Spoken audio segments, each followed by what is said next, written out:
Hi friends, good morning. आप सभी का हमारे यूट्यूब चैनल में स्वागत है। तो आज के वीडियो में पढ़ेंगे हम लोग बलबन के बारे में। तो चलिए देखते हैं। पिछले वीडियो में हमने पढ़ा था रजिया सुल्तान के बारे में। तो चलिए आज के वीडियो में हम लोग बलबन के बारे में पढ़ते हैं।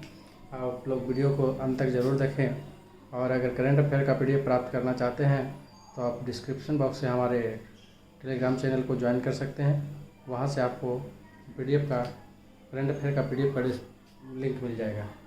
चलिए तो देखते हैं आज का वीडियो। आज हम लोग पढ़ेंगे किसके बारे में? बलबन के बारे में।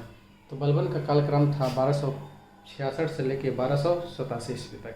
इससे पहले जो है रजिया सुल्तान का शासन था। रजिया सुल्तान का कालक्रम था 1236 से लेकर 1240 तक। 1236 से लेकर 1240 ईस्वी तक कालक्रम था किसका? रजिया सुल्तान का। रजिया सुल्तान से पहले और बाद के शासकों का एक बार हम फिर से रिवीजन करते हैं। तो देखते हैं कि सबसे पहले जो है गुलाम वंश का शासक बना 1206 से 1210 ईस्वी तक कुतुबुद्दीन ऐबक। कुतुबुद्दीन ऐबक के बाद आया उसका पुत्र आराम शाह, जो 1210 ईस्वी में शासक बना और कुछ ही महीनों के लिए बना। फिर उसके बाद एक गुलाम वंश का वास्तविक संस्थापक बना इल्तुतमिश। उसका कालक्रम था 1210 से 1236 ईस्वी में। उसके बाद आया फिर इसका पुत्र रुकनुद्दीन फिरोज शाह, जो कुछ ही समय के लिए गद्दी पर बैठा। उसके बाद आया फिर कौन? रजिया सुल्तान आई, जो प्रथम महिला और मुस्लिम शासका थी। उसके बाद बनता है कौन? मुइजुद्दीन बहराम शाह। 1240 से 42 तक इसका कालक्रम रहता है। उसके बाद आता है अलाउद्दीन मसूद शाह, जो 1242 से 1246 ईस्वी तक शासन करता है। इसके बाद है नसीरुद्दीन महमूद। नसीरुद्दीन महमूद जो है 1246 से 1265 ईस्वी तक शासन करता है। और नसीरुद्दीन महमूद एकमात्र ऐसा शासक था जिन्होंने अपना जीवन यापन टोपी सीकर किया था, है ना। टोपी सीकर अपना जीवन यापन करता था। दिल्ली सल्तनत का एकमात्र राजा जो टोपी सीकर के अपना जीवन यापन व्यतीत किया, यानी अपना जीवन व्यतीत किया, है ना। और इसके बाद जो है आया कौन? बलबन। बलबन का कालक्रम था 1266 से लेकर के 1287 ईस्वी तक। 1266 से लेकर के 1287 ईस्वी तक। और गुलाम वंश का अंतिम शासक क्यूमर्स था, शमसुद्दीन क्यूमर्स। गुलाम वंश का संस्थापक था कुतुबुद्दीन ऐबक। गुलाम वंश का वास्तविक संस्थापक था इल्तुतमिश। और गुलाम वंश का अंतिम शासक कौन था? क्यूमर्स था। चलिए आज हम लोग पढ़ेंगे बलबन के बारे में। तो बलबन का पूरा नाम है गियासुद्दीन बलबन। बलबन का पूरा नाम क्या है? गियासुद्दीन बलबन। और बलबन के बारे में, बलबन जो है इलवर, है ना, जनजाति का था। इलवरी जनजाति से था। इलवर तुर्क जाति का था और इल्तुतमिश भी उसी जाति के था।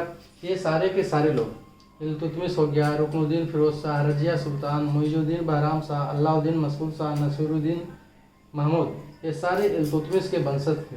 सारे के सारे क्या थे? इल्तुतमिश के वंशज थे।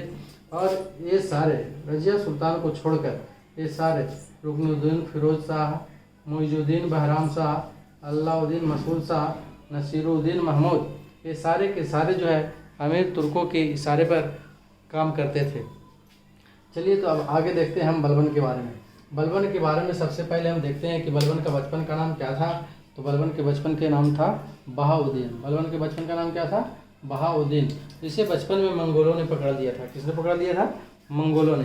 अब मंगोल जो है इसको गजनी में ले जाके बेच देता है। किसके पास बेच देता है? तो बसरा के निवासी ख्वाजा जमालुद्दीन के पास बेच देता है। बसरा के निवासी था और ख्वाजा जैनुलुद्दीन के पास बेच देता है, यानी कि ख्वाजा जैनुलुद्दीन इसको खरीद लेता है। और फिर 1232 ईस्वी में इसे दिल्ली लाया जाता है, जहां 1233 ईस्वी में इल्तुतमिश इसको खरीदता है ना। ग्वालियर विजय के पश्चात इल्तुतमिश को खरीद लेता है और इल्तुतमिश का ये गुलाम बन जाता है। कौन? बलबन। बलबन किसका गुलाम था? इल्तुतमिश का गुलाम था, है ना। तो चलिए और देखते हैं। और इन्होंने इसकी योग्यता से प्रसन्न होकर, बलबन के योग्यता से प्रसन्न होकर क्या करता है? खसदार का पद देता है। बलबन को कौन सा पद देता है? खसदार का पद दे दिया। इल्तुतमिश के काल में बलबन को खसदार का पद मिला और वहीं रजिया के काल में अमीर ए शिकार का पद पर पहुंच जाता है ना। प्रोन्नत करके कहाँ पहुंच जाता है? अमीर ए शिकार के पद पर। किसके काल में? रजिया के काल में।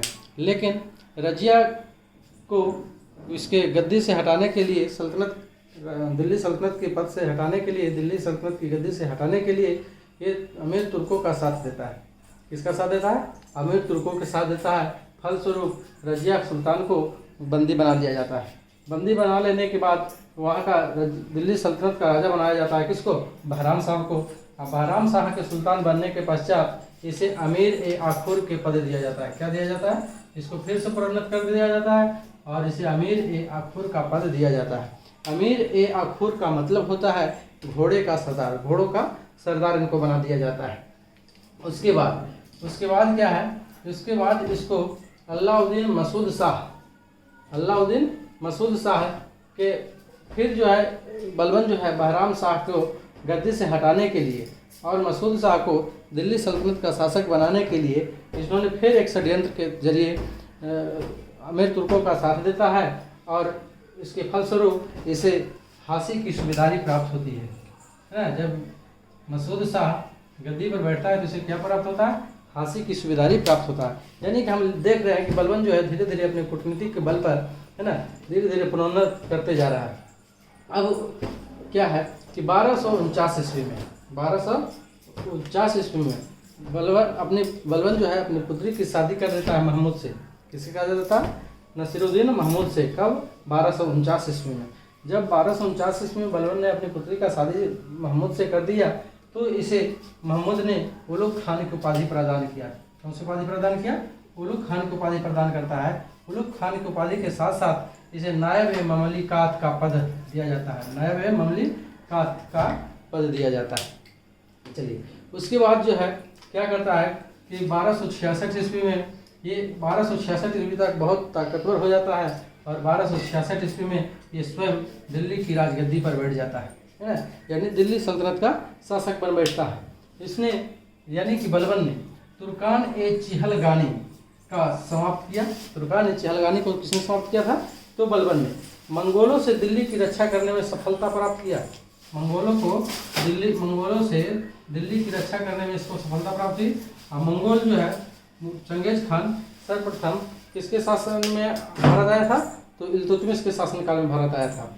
अब उसके बाद देखते हैं सिजदा एवं पैबोस प्रथा की शुरुआत किया। इसमें सिजदा का क्या अर्थ है? सिजदा का अर्थ है जमीन पर झुककर, जमीन पर लेटकर अभिवादन करना। जमीन पर लेटकर अभिवादन करना सिजदा का तात्पर्य है जमीन पर लेटकर अभिवादन करना। और पैबोस का मतलब है पैर छू करके क्या करना? चूमना, पैर को चूमना, राजा का पैर चूमना, सुल्तान का पैर चूमना। यानी कि जमीन पर लेटकर अभिवादन करना और सुल्तानों का पैर चूमना जैसी प्रथा की शुरुआत किया। किसने शुरुआत किया था? बलबन ने। चलिए आगे पढ़ते हैं। इसके बाद है फारसी त्यौहार नवरोज का प्रारंभ किया। फारसी त्यौहार नवरोज का प्रारंभ किसने किया था? तो बलबन ने किया था। फारसी त्यौहार नवरोज को किसने प्रारंभ किया था? बलबन ने ही लौह एवं रक्त की नीति अपनाई। लौह एवं रक्त की नीति किसने अपनाया था? बलबन ने। लौह एवं रक्त की नीति का प्रतिपादन किसने किया? बलबन ने। चलिए बलबन के दरबार में दो प्रमुख कवि रहते थे। उनका नाम था अमीर खुसरो और अमीर हसन, है ना। अक्सर ये प्रश्न परीक्षा में पूछे जाते हैं कि अमीर खुसरो या अमीर हसन किसके दरबार में रहते थे? तो उसका सही जवाब होगा बलबन। किसके दरबार में रहते थे? बलबन। बलबन का पूरा नाम क्या था? गयासुद्दीन बलबन। बलबन के बचपन का नाम क्या था? बहाउद्दीन। चलिए आगे देखते हैं। चलिए उसके बाद है राजा जिल्ले इलाही या ईश्वर का प्रतिबिंब होता है। यानी कहने का मतलब है कि ईश्वर के बाद किसका स्थान था? तो राजा का स्थान आता था, है ना, सुल्तान का स्थान आता था। उसके बाद जो है और क्या है? और है सैन्य विभाग का स्थापना किया। एक सैन्य विभाग का स्थापना किया था। किसने? बलबन ने। और उसका नाम रखा था दीवान-ए-अर्ज, है ना। क्या नाम रखा था? दीवान-ए-अर्ज। बलबन ने एक सैन्य विभाग का स्थापना किया। मंगोलों से दिल्ली की रक्षा करने के लिए बलबन ने एक सैन्य विभाग का स्थापना किया और उस सैन्य विभाग का नाम क्या रखा? दीवान-ए-अर्ज। दीवान-ए-अर्ज का सेना मंत्री बनाया था। किसको बनाया था? तो इमाद-उल-हसन का, इमाद-उल-मुल्क को। दीवान-ए-अर्ज का सेना मंत्री किसने बनाया? तो इमाद-उल-मुल्क को। आज के चलिए इतना तो हो गया। और इसके बाद जब बलबन का बलबन का 1287 ईस्वी में क्या हो जाता है, मृत्यु हो जाता है। तो 1287 ईस्वी में जब बलबन का मृत्यु हो जाता है तो वहाँ का शासक बनता है कौन, कैकुबाद। कैकुबाद जो है 1287 से 1290 ईस्वी तक शासन करता है और इसके बाद क्यूमर्स को शासक बनाया जाता है। क्यूमर्स जो है ना, गुलाम वंश का अंतिम शासक है।